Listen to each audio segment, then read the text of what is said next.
Creatures of Celtic Mythology.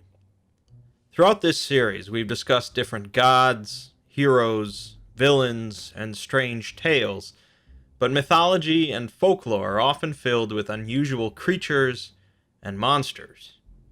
These creatures, less than gods but stranger than men, are often some of the most pervasive elements of oral tradition, providing mystery, superstition, and fear to people for generations. While this video will look at some of the most well-known entities from Celtic lore, including the differences from popular depictions, I'll also discuss some of the lesser-known creatures. To start with, we have Abhartach, known as the Irish vampire. According to legend, Abhartach was a warlord who ruled over a small kingdom during the 5th century. Abhartach was known for his brutality, and his people greatly feared him, going so far as to believe that he had powers of dark magic. Eventually, Abhartach's people decided to conspire against him, and went to a neighboring clan in the hopes of appealing to their chieftain to slay Abhartach. The chieftain, Cathon, agreed to the task, and later ambushed Abhartach, easily slaying him. Cathon proceeded to bury Abhartach standing up in his grave, as was a tradition for kings and chieftains. Shockingly, the next day, Abhartach awakened from his grave and goes to his subjects, demanding their blood. Cathon returned to slay Abhartach once again, killing and burying him in the same manner, but again Abhartach rose. Bewildered, Cathon went to a druid for assistance, who informed him that since Abhartach was already dead, it was useless to slay him again. Instead, he told Cathon to stab him in the heart with a wooden sword, bury him upside down in a grave, surround the grave with thorns, and place a large stone on top. Cathon went to Abhartach a third time, and did as the druid instructed. It is said that Abhartach is still there, under the ground, waiting for someone to remove the gravestone. Moving from Ireland to Scotland, we have the Kelpie, a water spirit that can take the form of a horse or of a human, generally male. Tales of the Kelpie are spread across Scotland and vary from place to place, but generally it is seen as a malevolent creature that drags humans into a body of water and devours them. The stories are sometimes embellished with the concept of the Kelpie leaving the victim's entrails on the water's edge, and children are often victimized in these tales. Children come across a beautiful black horse, begin to pet it, and climb on its back, and then are taken into the water to be slaughtered, unable to escape. Kelpies taking the form of humans generally seek out the same purpose of killing any who wander near. There are some tales of Kelpies being captured or killed, stating that a Kelpie under control has the strength of 10 horses. Some believe the legendary Loch Ness monster to be an ancient Kelpie. Still in Scotland, although they are not strangers to Ireland either, are the Ketshie, spirits taking the form of black cats with a white spot on their chest. Ketshie are said to be larger than normal cats, and were generally seen as fearsome things to be avoided, particularly in Scotland.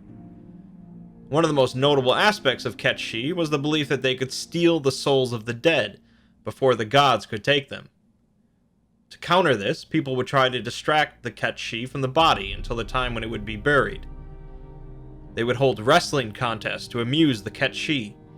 Music would be played and riddles would be asked, and catnip was spread around away from the body. Additionally, no fires would be lit near the body, as the Ketshie would be drawn to the warmth.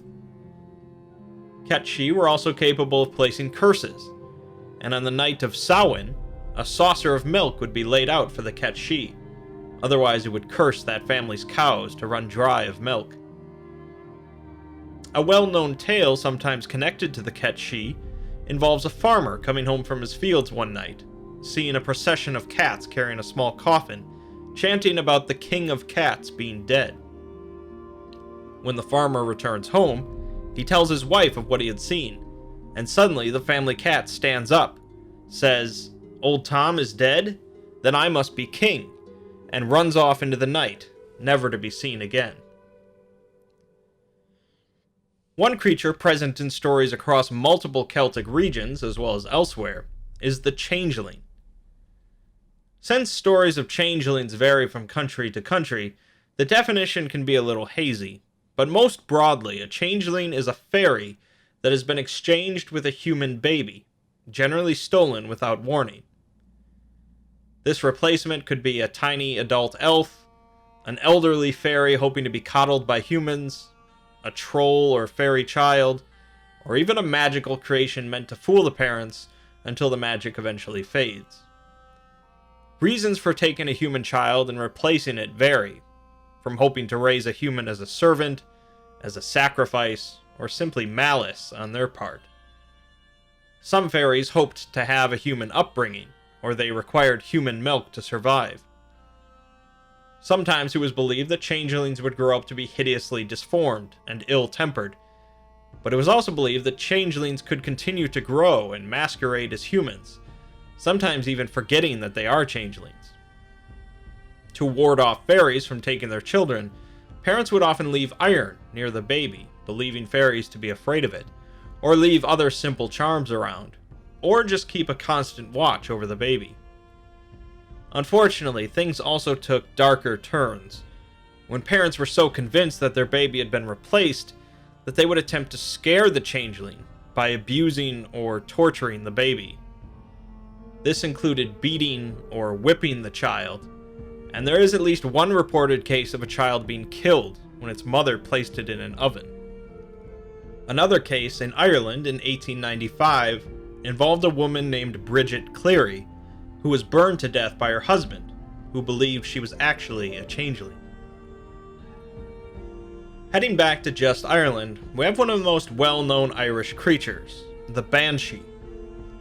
A Banshee was a fairy spirit that was generally depicted as a pale woman, young or old, with long hair, either white or red, and bloodshot eyes from continually crying. An old funeral tradition from Ireland and parts of Scotland called keening consisted of a woman or group of women that would wail and cry in order to lament for the deceased. Some women were so skilled at keening that they would be renowned as professionals and would be in high demand for funerals. This is believed to be the origin for the Banshee, who would wail and cry in the night, announcing the recent or imminent death of a family member. It is believed by some that each Irish family has their own Banshee, and whether or not a Banshee is warning of an imminent demise or celebrating a recent death depends on the Banshee's relationship with the family. It was also said that especially hate-filled Banshees would continually follow an individual and wail throughout the night until the person killed themselves. Finally, we have the most famous creature of Irish folklore, and that is the leprechaun. The leprechaun has perhaps been altered more by pop culture than any other Celtic creature, and its early depictions in folklore paint a vastly different picture. Leprechauns are originally depicted as wearing red coats rather than green, and their appearance varies based on region, sometimes wearing a cocked hat or carrying a sword. An early story involving leprechauns features a king falling asleep on a beach and waking up to see 3 leprechauns dragging him into the sea. In turn, he captures the leprechauns, who grant him 3 wishes in exchange for their release. Leprechauns were most well known, however, for being shoemakers and cobblers, and it was said you knew one was near by listening for a small sound of a tiny hammer on nails. Leprechauns have traditionally always been male, and there exist practically no folklore records of female leprechauns, so perhaps leprechauns just spring out of holes in the ground. Leprechauns did traditionally have their own hoards of wealth, and it was possible to relieve a leprechaun of his treasure by capturing or tricking him, but leprechauns were notoriously tricky themselves, and loved practical jokes. Leprechauns have certainly become emblematic of Irish culture, despite the alterations made to their design, likely due to their mischievous rather than malicious nature. Of course, there are plenty more creatures across Celtic folklore and tradition than just these. There's the Dullahan, the Irish headless horseman that uses a human spine as a whip, or the Scottish Selkie, capable of changing between a human and a seal, The Welsh have the Adrai Goch, the famous red dragon, and the Cornish have the Spriggans, small fairies capable of changing the weather, stealing children, and casting curses. Many creatures of Celtic mythology have been featured in films, shows, books, comics, and video games, and stories of these entities are certainly among the most unique and evocative in history. While the days of extreme superstition may be largely in the past, we can look back and begin to understand the things people believed when they heard cries in the night, or when they saw something a little out of the ordinary.